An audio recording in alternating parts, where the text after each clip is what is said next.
Turning Point founder Charlie Kirk shot and killed while holding an event, talking to thousands of college students at Utah Valley University, something he did a lot. As Charlie Kirk's event started, Gavin Walters and his friends were right up front. Eventually, they made their way to the front row, and that's when they heard the gunshot. You know, people started lay on the ground. Everyone started praying. Just listening to what was going on, and then we just saw it. We heard a loud shot, a loud bang. Me and another guy were sitting in a very back row, and we just saw him get shot in the neck. And then I saw his body actually in slow motion kind of fall over.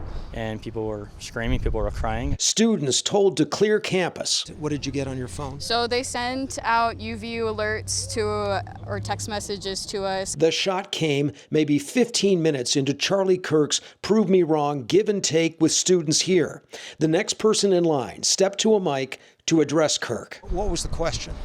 It was something along the lines of mass shootings in America. He was asking Charlie Kirk about that.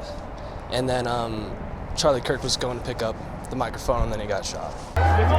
Directly after the shooting, Ignacio Arroz, who was actually in line to debate Kirk, took this video of the chaos. A lot of screaming, wailing, everyone was sprinting, tripping over each other.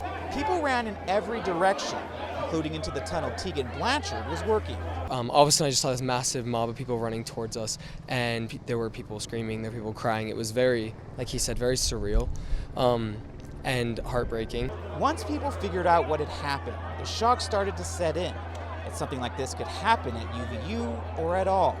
And you can debate, argue, disagree with whoever, but I think it's totally wrong to shoot an individual. Hate him or love him, it doesn't really matter. It's the fact is, for people to feel comfortable exercising their rights, how could you possibly feel comfortable being able to do that when this is the potential consequence that you can face?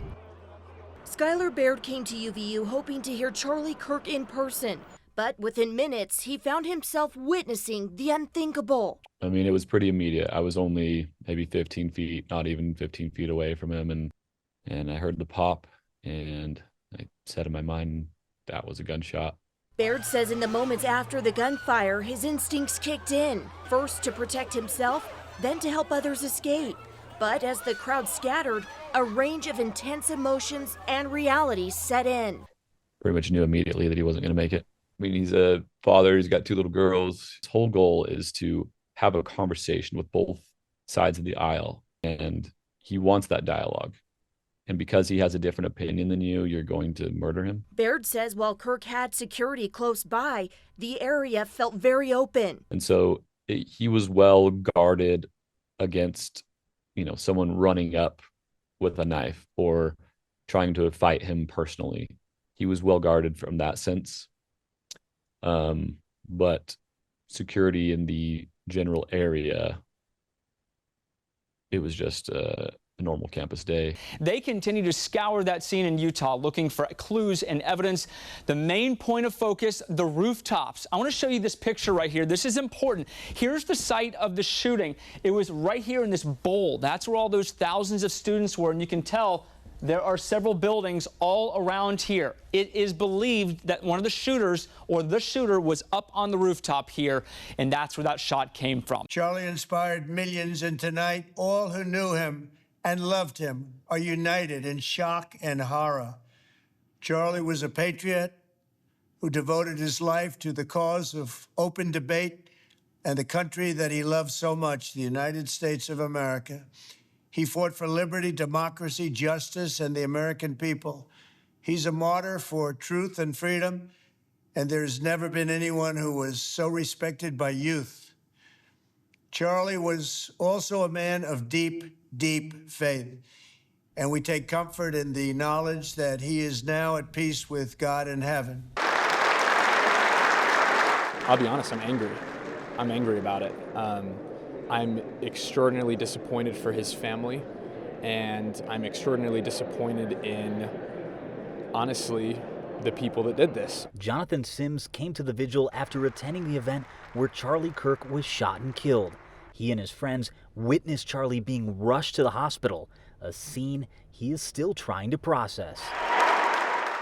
What drew you to come to the vigil tonight here in the Capitol? I think a sense of duty, sense of respect, a sense of representing that I'm willing to stand by the things that I believe, no matter what the circumstances are.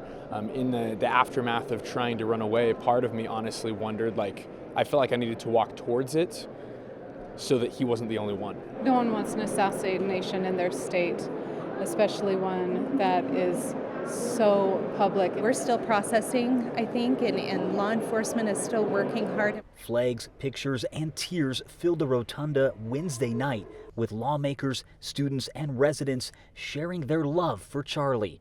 So many folks right now still in shock across the country. Charlie Kirk was just 31 years old. There's just no words right now for his wife, Erica, and their two precious young children. One thing Americans definitely want, though, are some answers. Why haven't they arrested someone yet? What are you hearing about this investigation? Well, we know the investigation is full steam ahead. There is no one in custody at this point, Jan, so that is certainly a frustration point as people wake up this morning.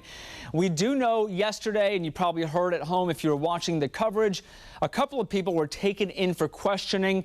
Turns out they were not the suspects later released. As we take a live look over Washington this morning, the president has lowered all flags, ordered all flags at half-staff until the end of the week, honoring Charlie Kirk. Now, here is what we know right now in terms of the latest in this investigation from the FBI Director Kash Patel, saying the subject in custody he was talking about yesterday has been released after interrogation by law enforcement. Our investigation continues, and that will continue. More information will come out later. The governor of Utah spoke quite a bit yesterday, talking about this political assassination, saying our nation is reeling. This is a dark day for our state. It's a tragic day for our nation. And I want to be very clear that this is a political assassination. We are celebrating 250 years of the founding of this great nation. That founding document, the Declaration of Independence, that this great experiment on which we embarked together 250 years ago, that we are endowed by our Creator with certain unalienable rights. The first one of those is life. And today, a life was taken. Charlie Kirk was first and foremost a husband and a dad to two young children.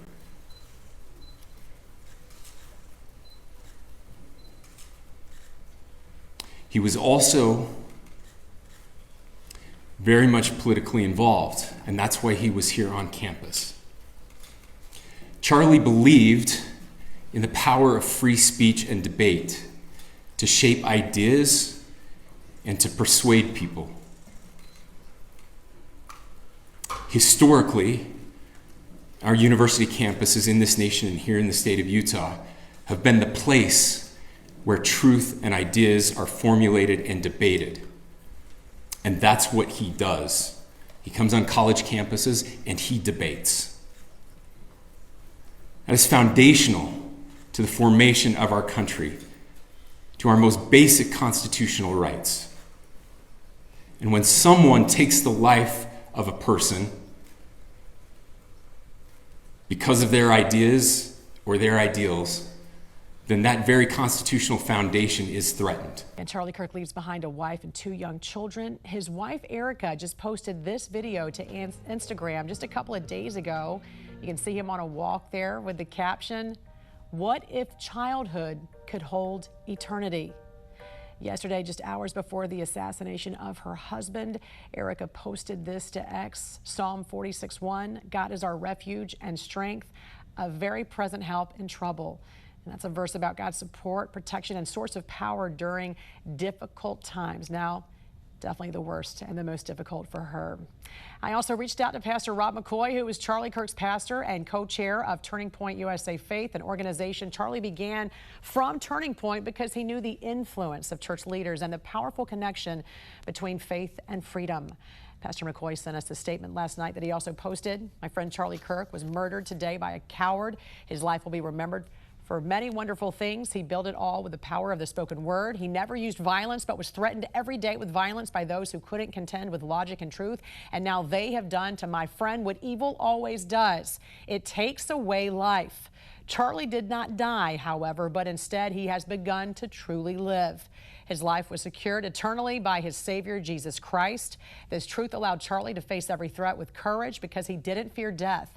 All evil knows is death, and they derive power from death. Charlie lived for life, and this will be remembered, and he will be remembered for this. My heart is broken for his family, his wife Erica, and his 2 precious children. Evil has not prevailed, and it will not win. We're also hearing from the family of American icons who were killed in political assassinations. RFK Jr., whose father and uncle were both assassinated, weighed in writing, "Once again, a bullet has silenced the most eloquent truth teller of an era. My dear friend Charlie Kirk was our country's relentless and courageous crusader for free speech. We pray for Erica and the children. Charlie is already in paradise with the angels. We ask his prayers for our country." And Martin Luther King III, the son of the civil rights icon who was assassinated in 1968, wrote, "Violence is never the answer. The shooting of Charlie Kirk is not only a tragedy for one man, it is a wound to the soul of our nation. It may silence a voice, but it cannot change a heart or heal a nation. May this tragedy lead us not into deeper division, but toward the work of healing and unity that our nation so urgently needs." What I can tell you is the reason why they shot him, the reason why they murdered him, is because of what he stood for. Charlie Kirk being able to forward the conversation, being able to have those difficult discussions. I would argue he's our generation's version of Dr. Martin Luther King. And I know some people might say, well, Dr. Martin Luther King was, arguing for civil rights. Well, I would say that maybe we need to start addressing people are protected classes due to race, gender, sexual orientation. But it feels like in this country currently that one side wants you dead and the other side, our side being more tolerant, is open to be willing to have those conversations, but we're also not the one calling for violence and shooting people. Speaking of which, Charlie spoke out against violence and against woke ideology, even spotlighting a poll from earlier this year with this post on X. Assassination culture is spreading on the left. 48% of liberals say it would be at least somewhat justified to murder Elon Musk. 55% said the same about Donald Trump. Any setback, whether losing an election or losing a court case, justifies a maximally violent response. This is the natural outgrowth of left-wing protest culture, tolerating violence and mayhem for years on end.